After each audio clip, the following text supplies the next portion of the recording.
Over the years I've made a few videos about wristwatches. It's a subject I've always been interested in, but my interests lie outside the areas of the subject that are covered by the large websites and magazines that are more focused on the high-end luxury market. My interests are more the quirky, unusual and interesting watches, and also the ones that are a lot more affordable, which is why today I'm going to be showing you the Pulsar P3. But before I can demonstrate it, I'm going to need to replace the batteries in it because I've accidentally left it pushed up against something or on its side, and it's pushed in one of the display buttons, which has run down the power. But before I get around to doing that, I just want to show you the back of it, because this particular watch, I bought this second hand, was a gift to a chap called Dick, with warmest friendship from your partners, December the 31st, 1974. So it looks more than likely that this was a retirement gift, and believe it or not, this would have been quite a generous gift in 1974. But to explain why, I need to go back a few years before then to the introduction of the first electronic digital watch. The first electronic digital watch was demonstrated to the tech press in 1970 in the US by the Hamilton Watch Company, and it really was the marvel of its time, with its integrated circuits, miniaturization, quartz crystal timing and LED display. It was using all the latest cutting-edge technology. And Hamilton gave this product a suitably space-aged name. They called it the Pulsar, named after the highly magnetised rotating neutron star, which gives out an extremely precisely, regularly timed pulse of electromagnetic radiation. It's perhaps hard now, looking back at this, to appreciate how big a development this was at the time, but when this was introduced in 1970, it really was a completely new way of doing things. Up until this point, if you put a watch on your wrist, it would have had some kind of mechanical movement in it. This was the first time you could have had a watch with no moving parts. But that first watch really was more of a production prototype than anything for the public. After all, it also cost an astronomical $1,500, and they only made 400 of them. However, the first mass production digital watch also came from Pulsar, as they were now called. It came out in 1973, and it was the Pulsar P2. And whilst it was considerably cheaper than the first Pulsar, the P2 cost $395 in 1973, which was $10 more than a Rolex Submariner cost at this point, which is why it could often be seen on the wrists of the rich and famous. And it was demonstrated by James Bond in the 1973 film Live and Let Die, but you can see in this shot, after he's finished doing his product placement for the Pulsar P2, he's going to be putting on a Rolex watch, which he wears throughout the rest of the film. And the P2 was quickly followed by the P3 in 1974. This is the watch that I've got, and this one adds an extra button on the left hand side, which when pressed will display the date. The previous P2 only had the ability to display the time. If you look on the right hand side of here, you can see some of the prices from 1974. The most expensive one would be 14 karat gold with a matching bracelet at $1,595, all the way down to the one that I've got at the bottom, which is $365. Let's just put those two prices in the inflation calculator for a bit of fun.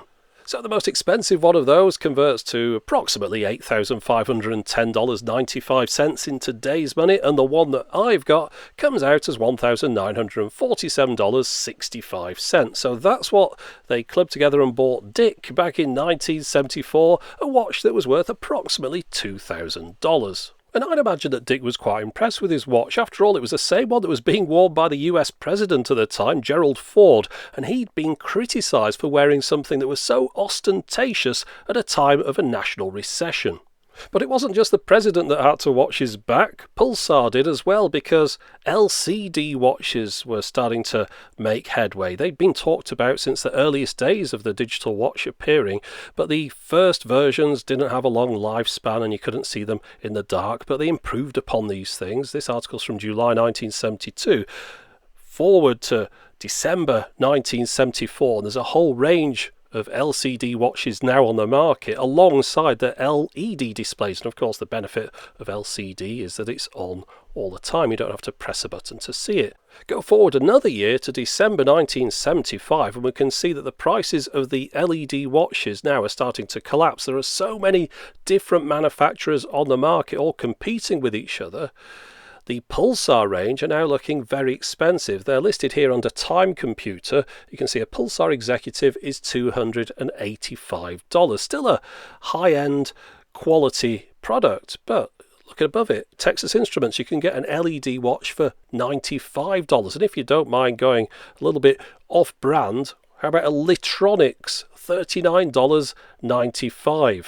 And within a couple of years, if you wanted a decent quality digital watch, well, it wouldn't have an LED display in it. Those were now being used in budget watches and watches for children. No, they'd all be LCDs. And Pulsar's business that had all been based around selling high-end LED digital watches pretty much evaporated overnight, and in 1978 the Pulsar brand was sold to Seiko. Just as a quick anecdote to show you how far and how quickly LED watches had fallen, I remember my friend coming to school in 1979 or 1980. He would have been about 9 years old at the time, and he'd got an LED watch for Christmas, and he got picked on by some of the other kids because everyone else was wearing LCD digital watches now. You know how kids can be with these things, but he might as well have turned up to school wearing massive purple flares. But just think, this is only 5 years or so after the President of the United States was getting admonished for wearing something so ostentatious, and Dick was getting his LED watch presented to him for his years of valuable service. But what goes around comes around, and while purple flares might not be back in fashion, it's quite possible that LED watches are seeing a bit of a revival. I've certainly noticed the prices creeping up on eBay, and it's perhaps this hipster aesthetic, something that's a little bit out of the ordinary, retro, but there's certainly something going on. There's a whole endearing success to failure thing about LED watches. It's a little bit like wearing an 8-track cartridge on your wrist. I can understand entirely why the costume designers for the TV show Better Call Saul got the character to wear an LED watch, because it says something about the man that he presumably paid quite a bit for this watch in the 1970s and he's still wearing it on into the 80s. A few people have misidentified that watch as being a Pulsar P2 or a P3, but given its perfectly round face, it's more likely to be a Novus, like this one here, although with a different strap. Novus came from National Semiconductor, and a number of the different manufacturers of electronics branched out into LED watches during this period, people like Hewlett-Packard, Texas Instruments and Commodore, to name just a few. But one of the benefits of choosing what once was a luxury LED watch like the Pulsar is that people tended to look after them, and as a result there's still a lot of them around, and there's forums and websites and people that will sell you spares for them. For example, the internal LED module, if that's broken on a cheap watch, you throw the watch away. For a Pulsar, somebody's remanufacturing those so you can keep your Pulsar going. In addition to that, the Pulsar uses unusual batteries which they don't make anymore. They don't make the size. However, there are people that will sell you the batteries with a spacer that will fit inside your watch. Of course, you could make that yourself, but why bother when someone will sell it you for just a couple of pounds or so, and then you can reuse those spacers the next time you get batteries. Anyway, let's open my watch up here and I'll replace the batteries in it. They're a bit unusual on the back of Pulsars because rather than unscrewing the whole back of the thing, you're unscrewing a ring around the edge which holds the back down. Now underneath here you can see those are the two batteries I need to replace, and someone's already put spacers on those previously. They're not particularly good ones because they're only sort of halfway around it. Here are the ones I bought online and just swap them over like that. I've read articles about watching out for static electricity and things, but I didn't have any problems. I suppose it's best not to rub a balloon on your head while you're doing it. But now that I've replaced those two batteries, the display should be nice and bright again. So let's just have a look at that here. And yes, that's much brighter. I've got the lights up here as well. Earlier on I had them dim so you could see the display. So that's much better. Time to set the time and the date. And it's unusual. Inside the clasp here is a little magnet. Now in the P2s, I believe this was a horseshoe magnet. In this one they changed it over to a small block magnet. But it works the same way. You hold it on the back of the watch in the indents here that say minute and hour, and that advances the respective numbers. I'll show you on this side. So holding the magnet underneath, you can see the hours are starting to advance, and once I've got that to the right place, I can then take the magnet and move it across to the other side. And you might think, well, why are they doing this with a magnet? Well, you've got to remember, it's early days. I mean, they invented the flipping thing, so the idea of having a little indented button that you could press with a pen might not have come to them. And also, I believe that this helps it to be waterproof in some way. I know it's got two buttons on the side, so that doesn't make too much sense, but I believe those are reed switches. But then again, they could have just put another one of those on there. So yeah, maybe they were just thinking that we don't want you accidentally setting it by pressing the buttons when you're walking around, so we're going to do it with this little magnet. Regardless of what the reason is, I think it's quite a neat little thing. To set the date requires a little bit more finger contortion. Hold the magnet under the hours while holding the left-hand button to advance the month, and then hold down both buttons and put the magnet under the minutes to advance the day. And notice the dot going up and down on the screen there, that's the AM/PM indicator. So you make sure you release the magnet when that's in the correct position. And once you've finished setting the watch, make sure you return that magnet into the strap for safekeeping. Now, I got this watch at a very good price, but that's because it's a bit of a Frankenstein's monster. Apparently there are all sorts of different pieces that have been put together here to create a decent looking watch. For example, the strap, that apparently is new old stock that has been added to this watch. I don't know if it had a leather strap before or if it was a metal bracelet.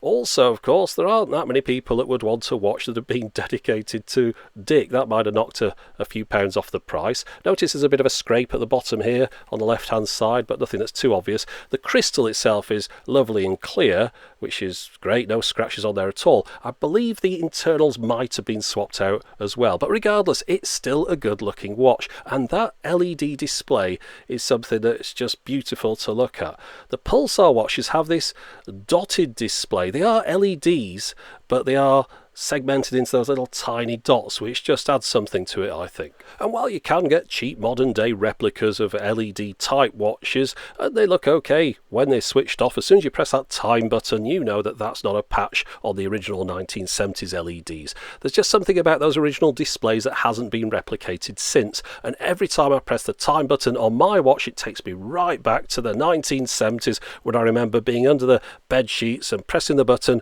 on my Texas Instruments LED watch and watching the seconds go by.